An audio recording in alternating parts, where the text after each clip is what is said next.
All right, हमने मगरिब की नमाज का ब्रेक लिया। मगरिब की नमाज के ब्रेक के बाद अब हम अगला सवाल करते हैं। ठीक है, दो केस स्टडीज आप समझिए कि हमने यहाँ पर जो है वो मुकम्मल की हैं नेटवर्क एनालिसिस की। तीसरी केस स्टडी हमारे सामने है जो कि बेसिकली ICAP विंटर 2022 का क्वेश्चन है ऑफ SPM।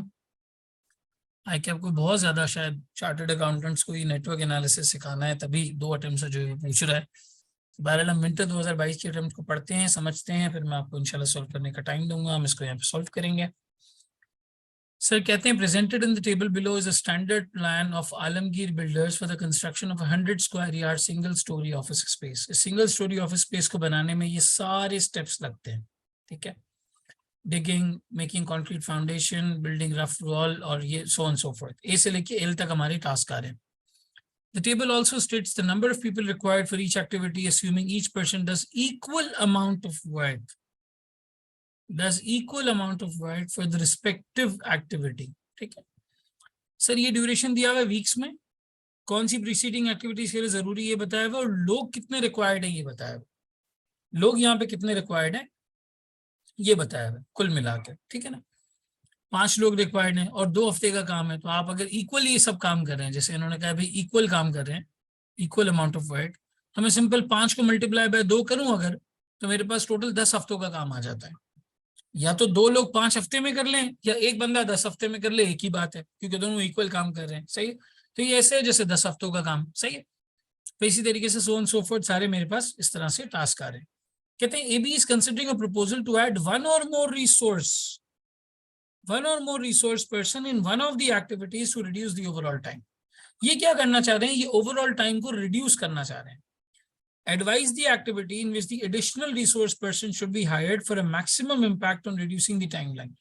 कह रहे भाई पर यूनिट पर पर्सन अगर हम एक बंदा हायर करते हैं तो हमारा मैक्सिमम इम्पैक्ट यहाँ पे क्या होगा, maximum impact on reducing the timeline.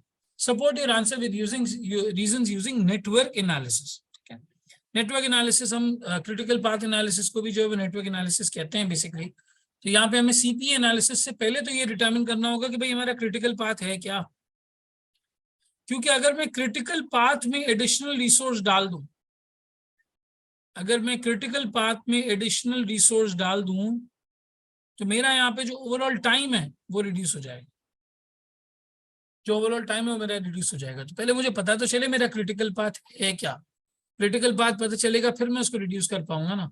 तो हम सर यहाँ पे इसका एक नेटवर्क एनालिसिस का छोटा सा सॉर्ट ऑफ एक चार्ट यहाँ पे जो है वो बना लेते हैं। सही, सबसे पहले हमारा 0 से स्टार्ट हो रहा है। सबसे पहला टास्क है यहाँ पे हमारा ए के पीछे प्रीसीडिंग एक्टिविटी कोई भी नहीं है। ठीक है, तो टास्क 1 ए कितने वीक्स में हो रहा है सर, ए 2 हफ्तों में हो रहा है। ए इज इक्वल्स टू 2 हफ्ते, ब्रैकेट में मैंने यहाँ पे 2 लिख दिया। यानी सर समझ में आती है बात कि कोई प्रीसीडिंग नहीं है, कोई और टास्क नहीं है, तो 2 हफ्ते इसका अर्लीस्ट टाइम है, 2 हफ्ते इसका लेटेस्ट टाइम है। ठीक है, फिर उसके बाद है बी डिपेंड करता है सर ए के ऊपर, तो ए के फौरन बाद हम यहाँ पे बी ले लेते हैं। बी कितने दिनों में सर कंप्लीट होगा, बी कंप्लीट होगा हमारे पास 1 हफ्ते के अंदर। ठीक है, 1 हफ्ते के अंदर, तो यहाँ पे हमारा टास्क आ गया बी। ठीक है, ये टास्क नंबर 2 हमने यहाँ पे कंप्लीट कर लिया। सर 2 हफ्ते इसमें लगे, 1 हफ्ता इसमें, 3 हफ्ते अर्लीस्ट टाइम, 3 हफ्ते लेटेस्ट टाइम, कोई और चीज नहीं है। फिर आ जाते हैं सी पे। सर सी डिपेंड करता है बी के ऊपर, सी में कितने हफ्ते लगेंगे सर, सी में हमारे पास लगेंगे 3 हफ्ते, तो 3 और 3 यहाँ पर हो गया टोटल टास्क नंबर 3 के बाद 6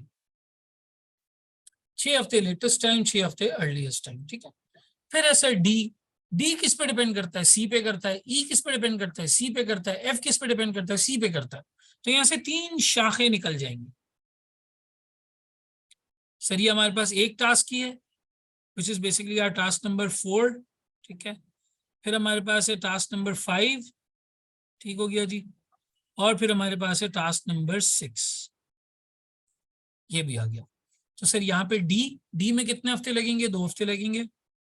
डी में 2 हफ्ते लग रहे हैं, तो 6 + 2 8 कर लो भाई आराम से। ई में कितने हफ्ते लग रहे हैं सर, ई में हमारे पास लग रहे हैं 3 हफ्ते। ठीक है, तो 6 और 3 9 कर लो भाई आराम से। फिर हमें बस एफ में कितने हफ्ते, सॉरी हाँ एफ में कितने हफ्ते लग रहे हैं सर, एफ में 2 हफ्ते लग रहे हैं। ठीक है, तो 6 और 2 8 कर लो आप आराम से। लेकिन सर एक डेडलॉक है, डेडलॉक ये है कि जब तक डी ई एफ तीनों कंप्लीट ना हो जाएं मैं जी पे नहीं जा सकता। जब तक डी ई और एफ तीनों कंप्लीट ना हो जाएं मैं जी पे नहीं जा सकता। मुझे जी करने के लिए इन तीनों की जरूरत है, इन तीनों की जरूरत है। तो इन तीनों में सर मेरे पास फिर यहाँ पे 1 हफ्ते का फ्लोट निकल आया, क्योंकि ये तो मैंने 9 हफ्ते में ही करना है, ये 8 में करना है, 1 हफ्ता डिले हो मसला नहीं है, ये 8 में करना है, 1 हफ्ता डिले हो मसला नहीं है, इधर मेरा 1 हफ्ते का डिले निकल सकता है।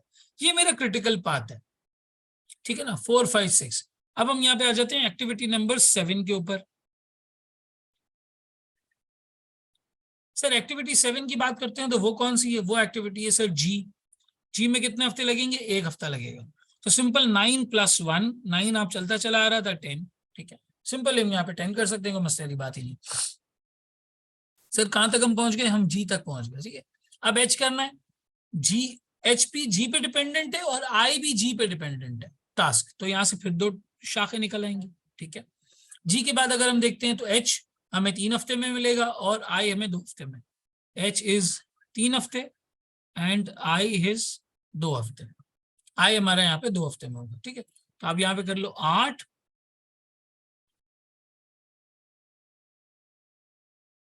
और यहाँ पे कर लो 9। ये आपका टास्क इस तरीके से जो है वो बन गया, 8 और 9। सर अगर मैं एच की बात करूं तो 3 हफ्ते में बन रहा है, 10 और 3 13। सर अगर मैं आई की बात करूं तो 2 में बन रहा है, 10 और 2 12। लेकिन सर लेकिन मेरा जो जे टास्क जे है ना यहाँ पे, ये एच और आई दोनों पे डिपेंड करता है, दोनों का कंप्लीट होना लाजमी है। यानी अगर मैं दोनों को कंप्लीट करने की बात करूं तो सर मेरे पास यहाँ पे फिर 1 हफ्ते का जो है वो डिले आ गया। मैं अपने पास फिर 1 हफ्ते का जो है वो यहाँ पे डिले ला सकता हूँ, जबकि ये 13 घंटे के हिसाब से ही होगा। 13 घंटे मैक्स 13 घंटे में खत्म करना है, ये 13 वीक्स का है, मैक्स 13 वीक्स में खत्म करना है। ये 12 वीक्स का है, मैं इसको 13 वीक लगा सकता हूँ, 13 वीक यहाँ पे लगाए जा सकते हैं। फिर उसके बाद एच के बाद है हमारे पास जे, ठीक है ना। अब जे एच और आई दोनों पे डिपेंड करता है, हमने एच से यहाँ पर जे क्रिएट कर लिया, ये बन जाता है टास्क नंबर 10 हमारा, ठीक है। और सर यहाँ पर अगर हम देखें तो हमें जे टास्क में कितने हफ्ते लगेंगे, हमें जे टास्क में यहाँ पे 2 हफ्ते लगेंगे। जे टास्क में हमें यहाँ पे 2 हफ्ते लगेंगे, 10 13 + 2 15 और यहाँ पे भी 15 आ जाएगा, ठीक है। फिर हमारे पास क्या रह जाता है, फिर हमारे पास के रह जाता है और एल रह जाता है। अगर आप देखें के और एल रह जाता है, जे हमने यहाँ पे मुकम्मल कर लिया, 1 हफ्ते और 3 हफ्ते, ठीक है। तो इधर आप कर लें 11 हफ्तों का एक टास्क, सॉरी टास्क नंबर 11। यहाँ पे मेरे पास सर जो टास्क आ रहा है वो आ रहा है के हो जाता है 1 हफ्ते के अंदर, के इज 1, तो ये 16 और ये भी 16। और यहाँ पे आप एक और टास्क क्रिएट कर लें विच इज सर 12, ठीक है। ये हो जाता है के बाद डिपेंड एल के ऊपर, और यहाँ पे कितने हफ्ते लगेंगे सर, यहाँ लगेंगे 3 हफ्ते। तो आप कर लें 16 + 3 19 और यहाँ पे भी कर लें 19। तो नेटवर्क तो आसानी से बन गया। सर किसमें क्रिटिकल पाथ आइडेंटिफाई हो सकता है, बिल्कुल हो सकता है भाई। देखो किस किस जगह पे कोई डिले पॉसिबल नहीं है, 0 1 2 3 4 या सॉरी 5। सर 4 में डिले हो सकता है, 6 में हो सकता है, 5 7 8 में कोई डिले नहीं हो सकता, 9 में हो सकता है। तो 8 क्रिटिकल पार्ट का हिस्सा, 10 11 12 ये सारे हमारे क्रिटिकल पार्ट का हिस्सा बन जाते हैं। तो सर मेरा इस हिसाब से क्रिटिकल पाथ हो क्या गया।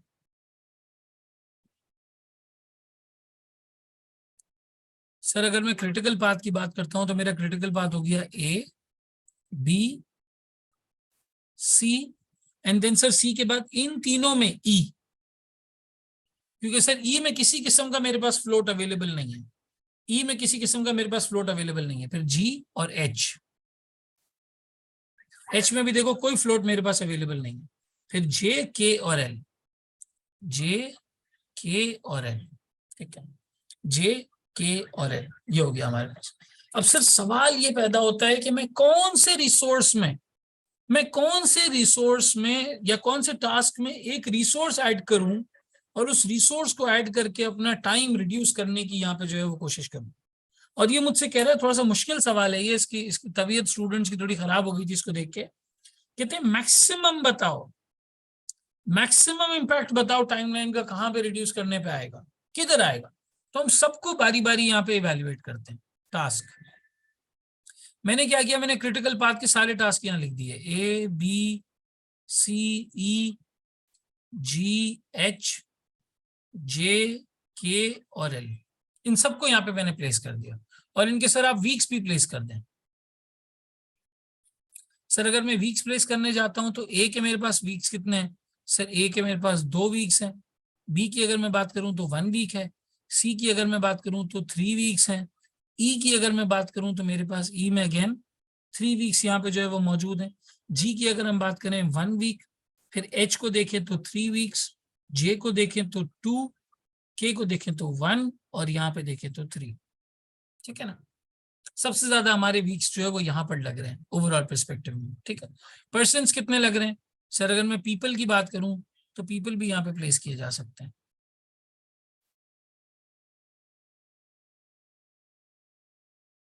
पीपल भी यहाँ प्लेस किए जा सकते हैं। सर कितने लोग लग रहे हैं?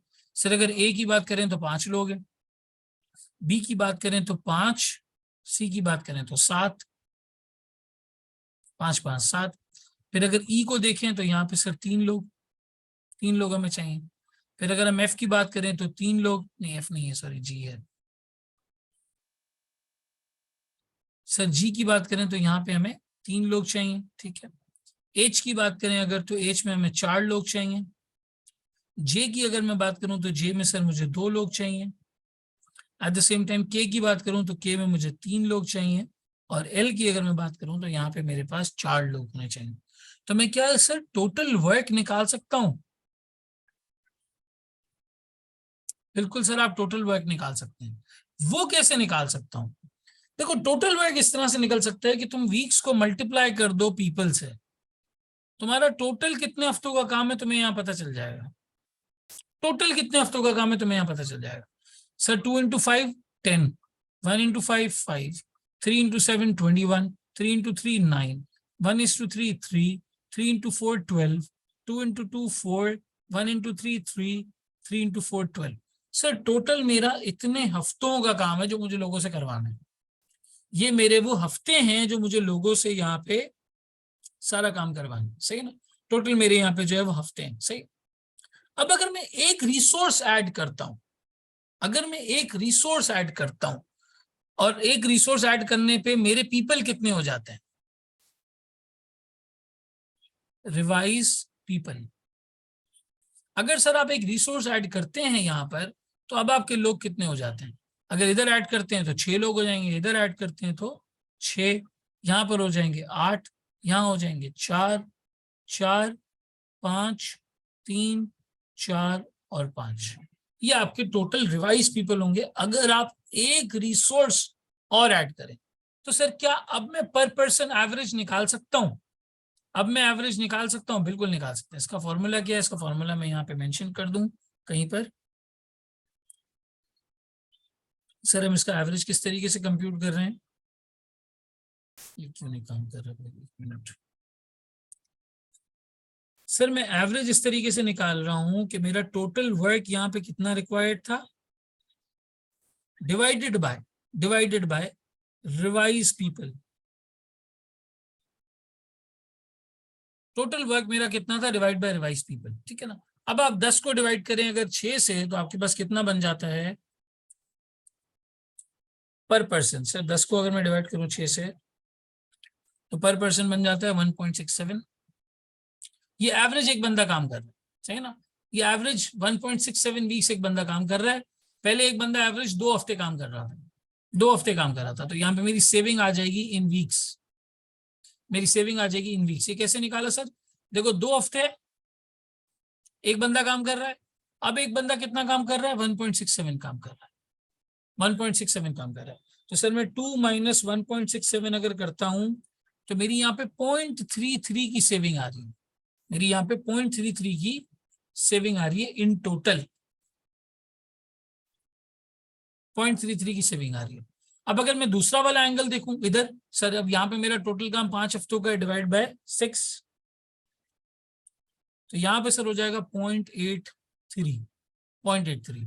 और अगर मैं इधर एक हफ्ता देख रहा हूँ, यहाँ 0.83 देख रहा हूँ, तो मेरी सेविंग कितनी आ रही है? सर ये आ रही है 0.17। एक सवाल आया सर, कहते हैं सेविंग वाला पॉइंट रिपीट कर दें। भाई देखो ये क्या कह रहा है, ये कह रहा है मैक्सिमम इम्पैक्ट कहाँ आएगा। तो मुझे ये देखना होगा ना कि सबसे ज्यादा मैं टाइम कहाँ बचा रहा हूँ अगर मैं एक रिसोर्स ऐड करता हूँ, तो ही मैक्सिमम इम्पैक्ट में बता सकूंगा, वरना तो मैक्सिमम इम्पैक्ट नहीं बता सकूंगा। तो अगर मैं यहाँ एक रिसोर्स ऐड करता हूँ तो मैं 1/3 दिन बचा लूंगा, सॉरी हफ्ता बचा लूंगा। और अगर मैं यहाँ रिसोर्स ऐड करता हूँ तो मैं 0.17 वीक बचाऊंगा, सिर्फ और सिर्फ 0.17 वीक बचाऊंगा। 2 हफ्ते लग रहे थे, 1.67 हफ्ते लग जाएंगे। एक हफ्ता लग रहा था, 0.83 हफ्ता लग जाएगा। ठीक है, इसी तरीके से सो ऑन सो फॉर्थ आगे देखते हैं। 21 डिवाइड बाई 8 सर ये बन जाता है 2.63 ऑलमोस्ट। ठीक है, 3 हफ्तों का टोटल काम था। तो अब ये कितना हो गया सर, यहाँ मेरी सेविंग हुई 0.37 की, यहाँ मेरी सेविंग हुई 0.37 की। ई की बात करें अगर, सर ई के केस में टोटल वर्क था 9 डिवाइड बाई 4 2.25 2.25। इसको आप माइनस करो 3 से, इसको 3 में से माइनस कर दो, ये 0.75 आ गया। सर सेविंग आप यहाँ कैसे निकाल रहे हैं? भाई सेविंग में निकाल रहा हूं new average time period minus old weeks. ठीक है ना, ये जो मेरे वीक्स थे, एवरेज माइनस वीक्स। ठीक है सर, सबसे बड़ी सेविंग यहाँ आ रही है, 3 हफ्ते का काम 0.75 वीक्स में आप करने जा रहे हैं यहाँ सर, 2.25 वीक्स में करने जा रहे हैं। 0.75 हफ्ते की यहाँ पर आपके पास जो है वो सेविंग आ रही है। 3 हफ्तों का काम 2.25 हफ्तों में यहाँ पे जो है वो पूरा हो रहा है। इधर हमारे टोटल वर्क है 3 डिवाइड बाई 4, ये हो जाता है 0.75। सर यहाँ जो हम सेविंग लेके आ रहे हैं वो 0.25 की लेके आ रहे हैं, पहले एक हफ्ते में काम कर रहे थे, आप 0.75 में कर रहे हैं। इधर रिवाइज पीपल डिवाइड करते हैं 12 डिवाइड बाई 5। सर यहाँ पे हमारी एवरेज है 2.4 की, वैसे 3 थी, हम 0.6 की यहाँ पे सेविंग लेके आ रहे हैं। ठीक है, इधर 4 डिवाइड बाई 3, ये हो जाता है 1.33। ठीक है, और 2 हफ्ते का काम 0.33 में हम यहाँ पे कर रहे हैं, तो मैं 0.67 की सेविंग यहाँ लेके आ रहा हूँ। ठीक है ना, 0.75 देखो अभी भी किसी ने भी ब्रीच नहीं किया, किसी ने भी ब्रीच नहीं किया। आखिर में 4 बंदे मिलके 3 हफ्ते का काम करें, तो यहाँ पर मेरे पास 1.33 का एंगल आ जाता है। सॉरी 3 डिवाइड बाई 4, 0.75 का एंगल आ जाता है। सर एक हफ्ते का काम करा रहा था, 0.25 की सेविंग आ गई। ठीक है, आखिर में मेरे पास टोटल वर्क 12 दिनों का है और बंदे 5 हो जाते हैं अगर, तो 2.4। सर 3 हफ्ते का काम मैं 2.4 में 0.6 की सेविंग करा लूंगा। मैक्सिमम सेविंग मेरी यहाँ पे ई में आ रही है, मैक्सिमम सेविंग मेरी यहाँ पे टास्क ई में आ रही है। तो अगर आप एक बंदा ऐड करना चाहते हैं तो कहां पे करें? आप एडिशनल रिसोर्स ऐड करें टास्क ई में। Additional resource should be added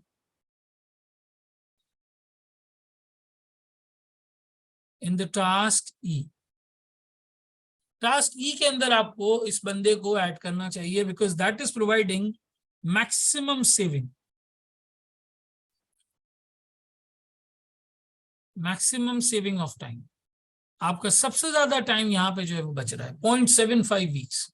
बाकी किसी जगह पे आप 0.75 नहीं बचा पा रहे, यहाँ 0.75 बचा रहे हैं। ठीक है ना, तो ये विंटर 22 का क्वेश्चन था। आई नो इसका कॉन्सेप्ट मुश्किल है, one of a kind question है, नॉर्मली आके जो है वो इस तरीके से नहीं पूछता, और इसने जो है वो इस तरीके से यहाँ पे पूछा था, स्टूडेंट्स को थोड़ा सा मसला हुआ, लेकिन बाकी पेपर बहरहाल जो है वो अचीवेबल था। बाकी पेपर बहरहाल जो है वो अचीवेबल था। Additional resource should be added in task E। Maximum time saved हमारा वहां पर हो रहा है। तो सर हमने क्या किया, हमने 3 स्टेप्स में सवाल को सॉल्व किया। पहले हमने क्रिटिकल पाथ उठाया, उसको एनालाइज किया। क्रिटिकल पाथ हमें पता चला कि जी ये क्रिटिकल पाथ है ABCEGHJKL। इस पाथ पे हमने सारे बंदों के नाम लिखे और वीक्स लिखे, बंदों की क्वांटिटी लिखी, वीक्स लिखे। हमने देखा हमारा टोटल लग कितना रहा है टाइम। फिर हमने कहा अगर हम यहाँ पे एक बंदा ऐड करते हैं तो कितना वक्त सेव हो जाएगा। तो सेविंग में सबसे ज्यादा टाइम हमारा ई में सेव हुआ, हेंस ये सवाल यहाँ पे जो है वो मुकम्मल हो जाता है। अगर आपका कोई क्वेश्चन है तो आप पूछें। अब इसकी एक केस स्टडी और है और गैंट चार्ट की एक एग्जांपल है, 2 चीजें और हैं, वो इंशाल्लाह अब हम कल की क्लास में कर रहे होंगे।